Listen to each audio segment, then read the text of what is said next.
네, 우리 이 소통이 요즘 시대의 이슈이긴 한가 봅니다. 우리 신일교회가 이 소통과 공감이라는 이 표어를 올해의 주제로 삼으니 우리 새로 선출된 대통령께서도 또 소통과 공감을 하시려고 애를 쓰는 것 같이 보입니다. 이 소통, 우리가 참 많이 들은 단어인데요. 이 소통한다는 것은 그 소통의 결과뿐만 아니라 이 소통하려는 시도와 또 그 과정, 또 심지어는 실패할지라도 소통해보려고 하는 의지, 이것이 참으로 좋은 일입니다. 왜냐하면 하나님께서도 우리와 소통하시기 위해서 그 아들 예수님을 이 땅에 보내주셨기 때문입니다. 그래서 우리는 이 예수님께서 소통하시는 모든 과정 때문에 위로를 얻고 또 회복을 경험하고 또 그 소통의 결과로 우리는 구원을 얻게 되었습니다. 이와 같이 우리나라도 하나님의 다스리심과 또 하나님 나라의 그 귀한 가치에 공감하는 그 지도자들이 많이 세워져서 주님의 마음으로 또 국민들과 계속해서 소통해가며 그렇게 아름다운 대한민국 만들어가기를 계속해서 기도하시기를 부탁드립니다. 아멘. 그런 의미에서 우리 옆사람과 이렇게 인사하도록 하겠습니다. 우리 옆사람 얼굴 한번 보시죠. 이렇게 인사하겠습니다. 소통하며 삽시다. 인사하겠습니다. 네, 이제 반대쪽으로 인사를 한 번 더 하겠습니다. 예수님처럼 공감합시다. 인사하겠습니다. 네, 얼굴이 한결 좋아지셨습니다. 자, 우리나라는 조선 초기에 이 전국을 8개 행정구역으로 나누었습니다. 8개, 어디가 있을까요? 자, 아래쪽 남쪽부터 한번 가보겠습니다. 경상도, 전라도, 충청도, 강원도, 경기도, 그리고 황해도, 평안도, 함경도가 이 우리나라 조선 초기에 8개 행정구역이었습니다. 그래서 우리는 예로부터 우리나라를 팔도강산이라고 이야기합니다. 그런데 이 8개 행정구역 가운데 북쪽에 위치하고 있던 평안도와 함경도는 다른 도에 비해서 많은 차별과 멸시를 받았습니다. 특히 서북쪽에 위치한 이 평안도가 심하게 다른 도에 비해서 차별을 많이 받고 멸시도 받았습니다. 역사적으로 보면 우리나라 옛날 조선시대 때는 이 북방 지역에는 거란족 들어보신 적 있죠? 여진족, 이런 오랑캐들로부터 나라를 지키기 위해서 최선을 다해서 북쪽을 잘 사수해야 했었습니다. 그래서 북쪽에 살았던 사람들은 이방 민족과의 접촉도 자연스럽게 많아질 수밖에 없었습니다. 그래서 그들이 이방 민족들과 접촉이 잦아지니까 이 북쪽에 사는 이 평안도 사람들을 부정하다라고 여기기도 했고, 또 이 북방 지역의 사람들을 거칠고 또 무식한 사람들이라고 생각하기도 했습니다. 또 한 예로 이 평안도 사람들은 당시 조선시대 때 과거 시험을 보게 되면 과거 시험에 급제를 해도 나머지 이 도의 출신들에 비해서 출세하기가 상대적으로 더 어려운 현실이 있었습니다. 중요한 보직들은 주로 나머지 도의 출신들이 맡았고, 과거에 당당히 급제했지만 평안도 출신이라는 이유 때문에 뒤쪽으로 또 보직에서 한직으로 밀려나기가 일쑤였습니다. 그리고 우리가 또 옛날 학교에서 배웠던 것처럼 조선 후기에는 여러 농촌 지역의 밀란들이 일어났었는데, 홍경래의 난 들어보신 적 있으시죠? 이런 난도, 이런 농민 항쟁도 바로 이 북방 지역인 이 평안도에서 일어난 역사적인 사건이었습니다. 그런데 이런 역사적인 사건을 왜 이야기하냐면, 이 평안도 사람들이 받았던 이 조선 초기, 후기 말할 것 없이 받았던 이 차별과 멸시는 그냥 옛날 이야기가 아니라 오늘날에도 비슷한 모양으로 존재합니다. 서울 출신 그리고 지방 출신을 향한 차별적인 시선이 여전히 존재합니다. 뿐만 아니라 남성과 여성에 대한 차별적인 시선도 여전히 존재하는 현실입니다. 서울에 있는 대학을 나와야 출세를 하고 성공을 할 수 있다고 여기기 때문에 지방에 사시는 부모님들은 자식들을 길을 쓰고 서울로 보내기 위해서 온갖 열심을 다 하십니다. 뿐만 아니라 우리나라의 수도 서울은 객관적인 지표에 있어서도 아주 엄청난 도시입니다. 우리나라 인구가 제가 찾아보니 2016년을 기준으로 5,107만 명입니다. 그런데 서울에 몇 명이 사시는지 아십니까? 동일하게 2016년 통계로 봤을 때는 1,020만 4,037명이 이 서울에 모여서 삽니다. 범위를 좀 더 넓혀서 경기도와 인천까지 합치면 그 숫자는 어마어마합니다. 보통 1,000만 명 도시를 메가시티라고 부릅니다. 그런데 서울은 가히 이 기준에 있어서도 아주 세계적인 수준에 올라 있습니다. 자, 그러면 여기서 문제 하나 내겠습니다. 저의 고향은 어디일까요? 자, 이렇게 열심히 서울을 찬양했는데 저의 고향은 어디일까요? 저를 딱 보면 느껴지시는 게 없으십니까? 선비의 고장, 태계 이황의 숭고한 정신이 스며 있는 고장입니다. 인구 16만 8천 명의 위대한 안동입니다.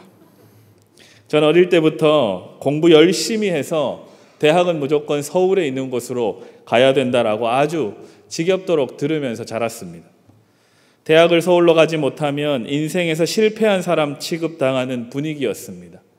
안동에도 위대한 국립대학교가 있죠. 안동대학이라고. 거기를 가면 마치 인생의 패배자처럼 여기는 그런 분위기가 만연했습니다. 그래서 최선을 다해서 선비의 고장 안동을 탈출하여서 서울에 와서 살게 되었습니다. 이 정도 되면 성공한 삶 아니겠습니까? 동의하시는 분이 별로 없으시네요. 네. 고맙습니다.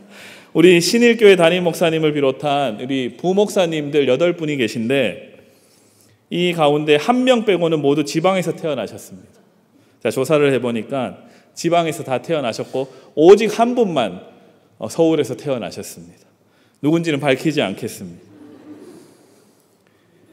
그런데 지금은 이 대한민국 수도 서울에서, 그것도 서울의 중심이라고 할 수 있는 이 중구에서 위대한 신일교회를 섬기고 있습니다. 성공한 인생 아니겠습니까? 아멘인가요? 우스갯소리처럼 이야기했지만 이 조선시대를 지나 현대 대한민국에 이르기까지 사람의 출신은 무시할 수 없는, 무시하고 싶고 그냥 이것을 요즘에 그런 게 뭐가 중요하냐라고 이야기하고 싶지만 막상 그렇게 잘 되지가 않습니다. 그래서 씁쓸하기도 하지만 이 이야기는 비단 오늘만의 이야기는 아닙니다. 우리가 오늘 함께 읽었던 이 성경 본문에 나오는 수천 년 전에 고대 근동 지역에도 그러한 출신에 따른 차별과 또한 불평등이 존재하고 있었습니다. 오늘 본문인 이사야 9장 1절을 보면 여러 지명들이 등장합니다. 어떤 지명들이 등장하고 있습니까? 9장 1절에 여러 지명들이 나오고 있습니다. 스불론 땅, 납달리 땅, 그리고 해변길과 요단 저쪽의 이방의 갈릴리, 이렇게 지명들이 등장합니다. 그리고 오늘 본문 1절은 전에 고통받던 자들에게는 이라고 말씀을 시작하고 있습니다. 무슨 말입니까?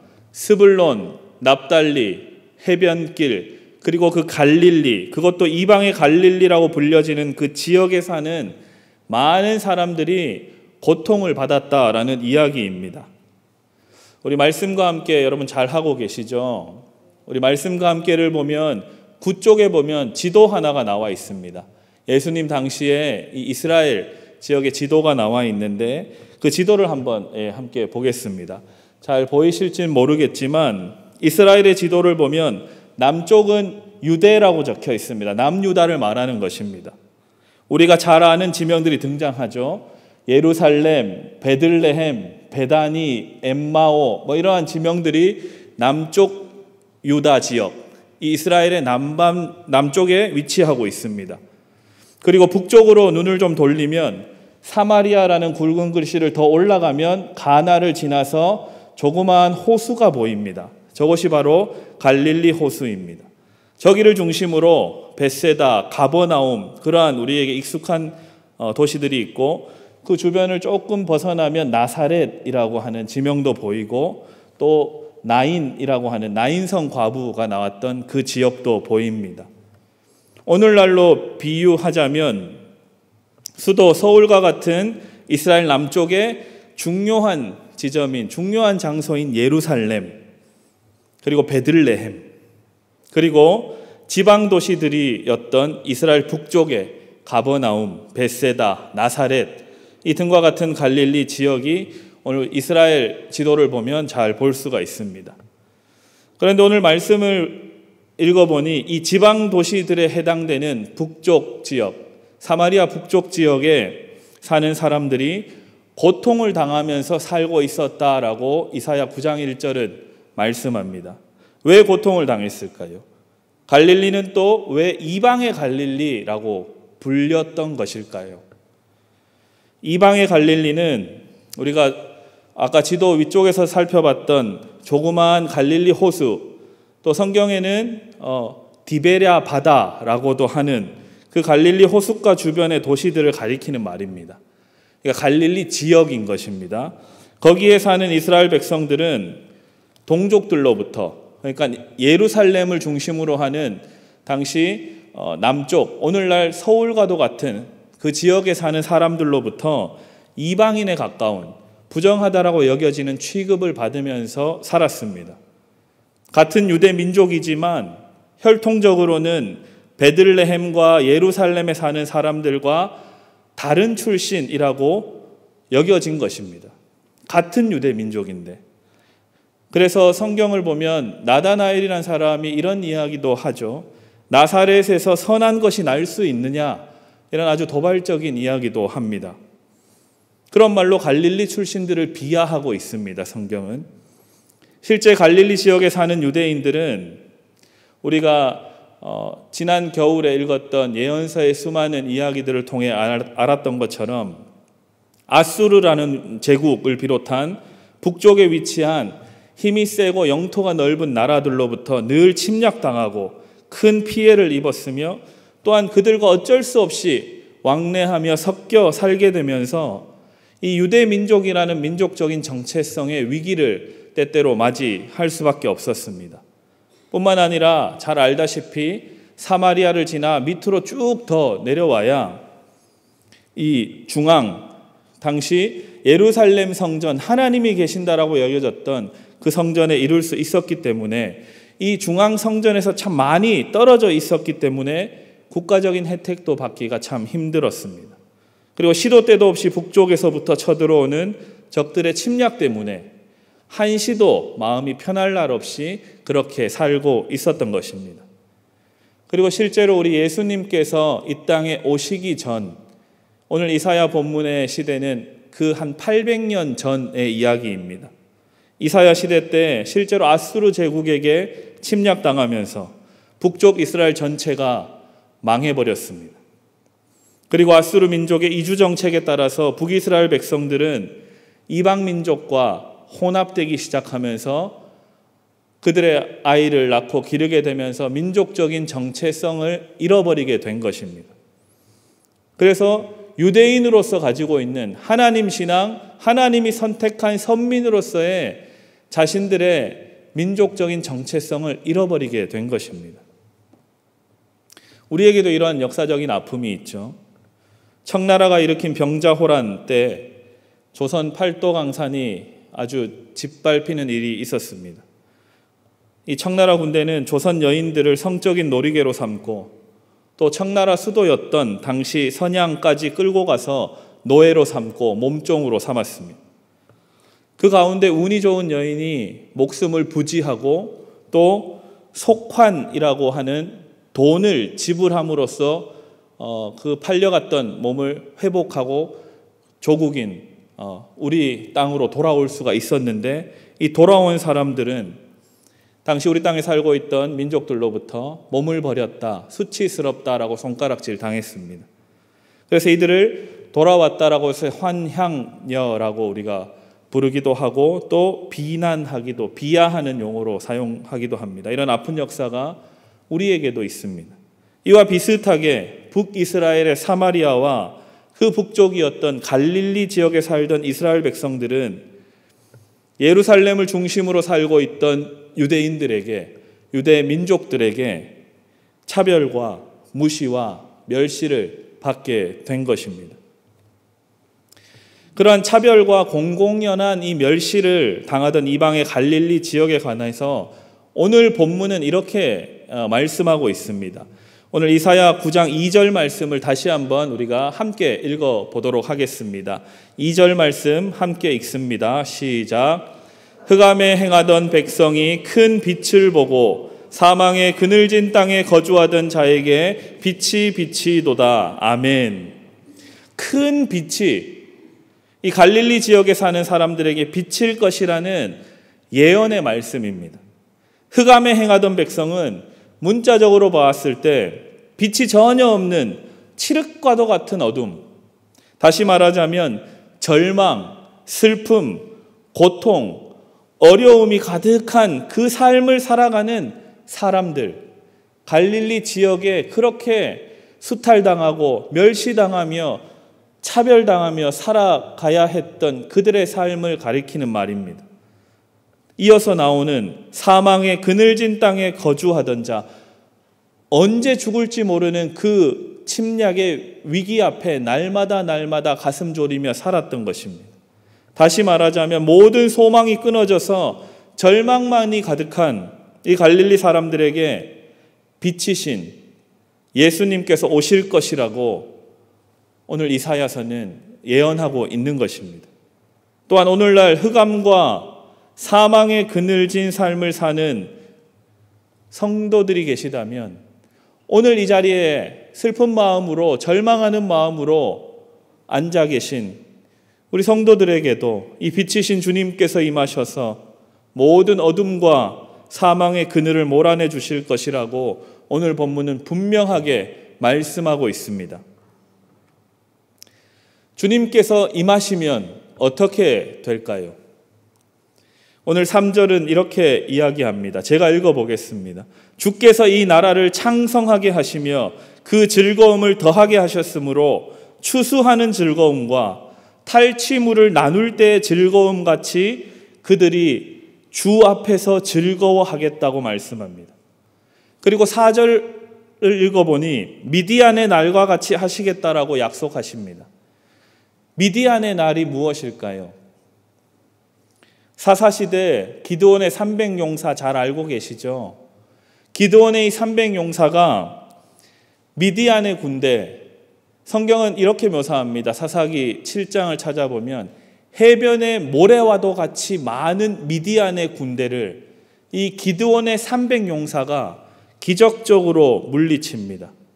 하나님의 전적인 도우심으로 이 미디안의 군사들, 불가능하다고 여겨졌던 이 전쟁을 기적적으로 승리시켜 주신 경험, 그 날이 미디안의 날입니다. 오직 하나님께서 역사하셨다라고 말할 수밖에 없는 이 미디안의 날과 같은 일이 빛이신 예수님께서 이 땅 가운데 오심으로 소외되고 늘 수치스럽다고 여겨졌던 이방의 갈릴리에 예수님의 빛이 임하게 된다라고 말씀하고 있는 것입니다. 그리고 6절의 말씀입니다. 이사야 9장 6절 말씀 우리가 함께 읽어보도록 하겠습니다. 함께 읽겠습니다. 시작.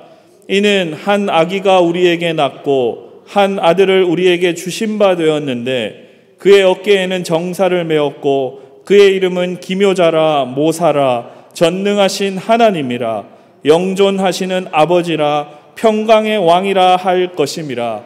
아멘.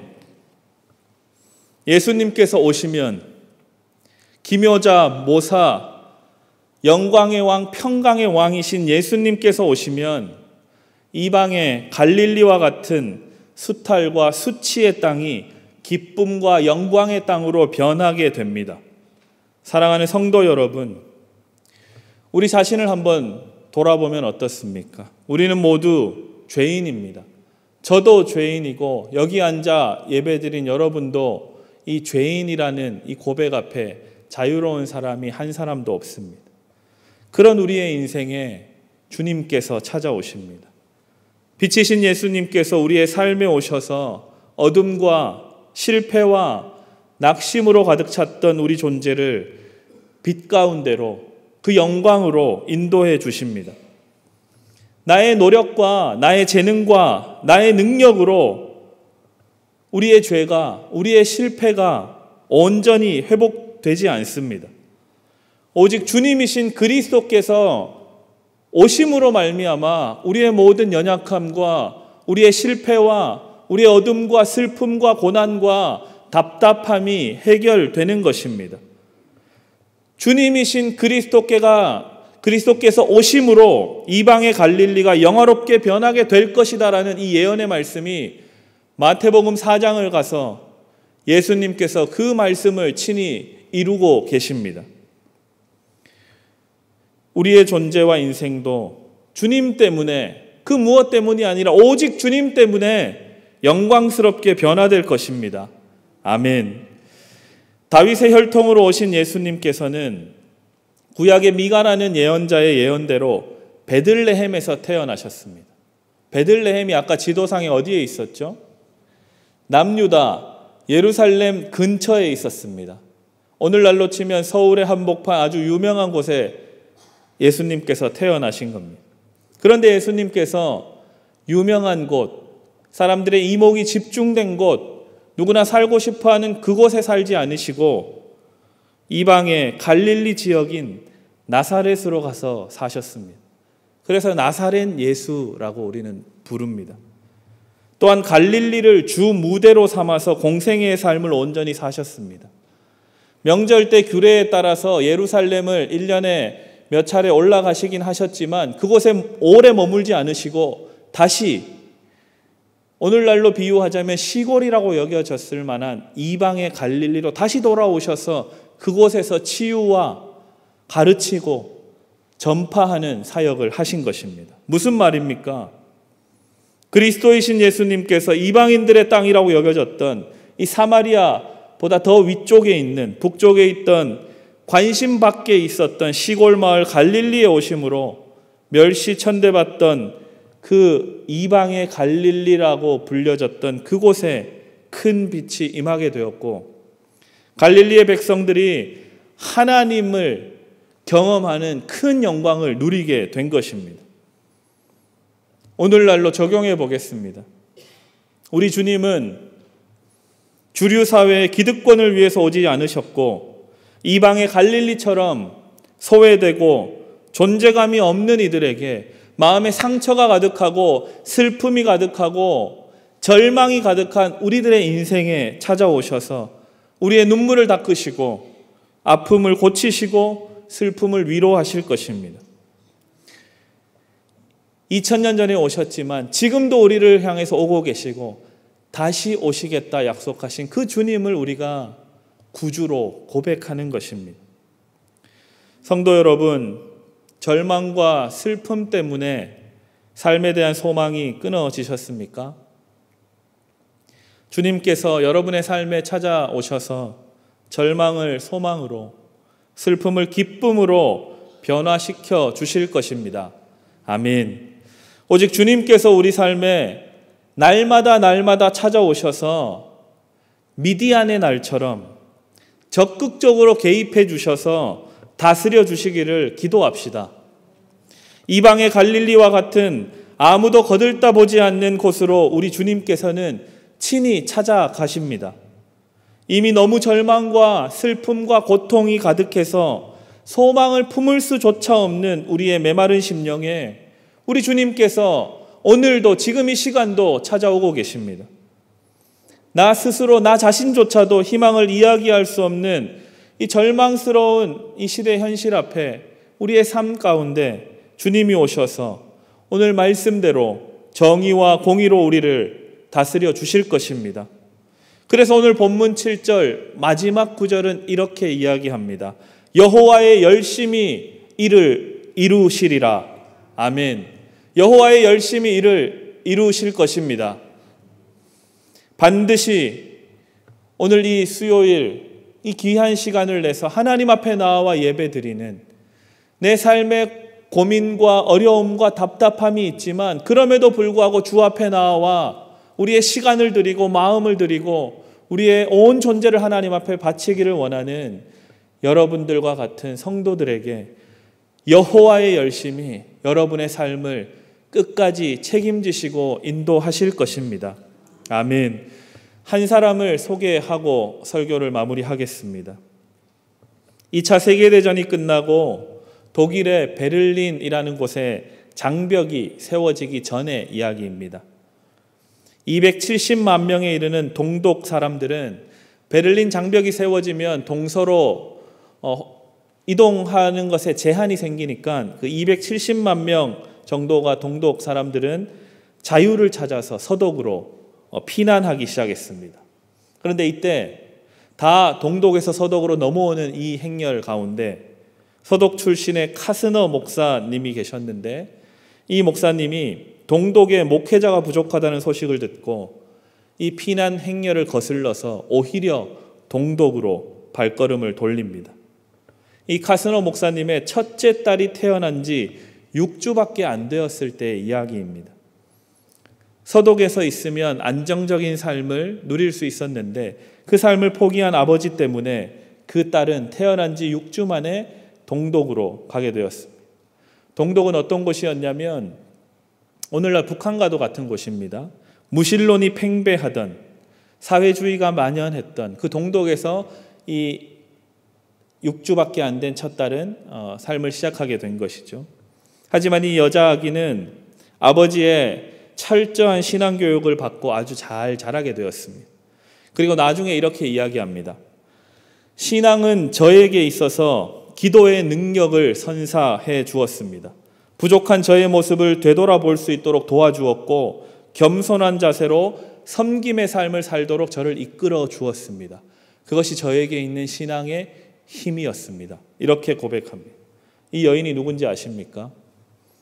지금 독일의 총리인 앙헬라 메르켈입니다. 출신 배경만 보면 이 메르켈이라는 여인은 사회주의의 동독 출신, 그리고 아버지가 목사였던 개신교 교인, 그리고 심지어 이혼까지 경험한 여성이었습니다. 독일의 지도자가 될 수 없는 조건을 다 최선을 다해서 갖추었습니다. 그럼에도 그녀는 통일이 된 이 독일의 기독민주당의 의장이 되었고 조국의 경제적인 위기를 슬기롭게 극복하였으며 또 자신의 조국이 과거에 저질렀던 유대인을 학살했던 전쟁 범죄에 대해서 철저하게 기독신앙 앞에서 반성하는, 그래서 유럽 사회에 가장 존경받는 인물 중 하나로 손꼽히고 또 성공적인 이 지도자의 생활을 올해까지 계속해서 12년째 이어오고 있습니다. 이 모든 것이 가능한 이유는 그녀의 삶에 주님의 다스리심이 있었기 때문이라고 본인은 고백합니다. 무신론, 그리고 사회주의 국가인 동독에서 살았지만 아버지로부터 교육받은 하나님 신앙을 통해서 미디안의 날과 같은 이 기적이 이 메르켈이라는 어쩌면 연약해 보일 수 있는 이 여성을 통해서 독일 사회에 주어지게 된 것입니다. 독일은 세계대전에 패전한 국가입니다. 다시 재기할 힘도 없고 자신들의 국기를 들고 다니며 펄럭일 수조차 없는 그런 나라였는데 이 10여 년 만에 유럽의 강대국으로 다시 부상하게 된 것이 바로 이 여인, 하나님 신앙을 포기하지 않고 붙들고 미디안의 날 하나님 주시는 대로 그 기쁨과 그 은혜를 경험했던 이 여인에게 있었던 그 하나님 신앙이 오늘 저와 여러분에게도 있게 되기를 간절히 부탁드립니다. 아멘.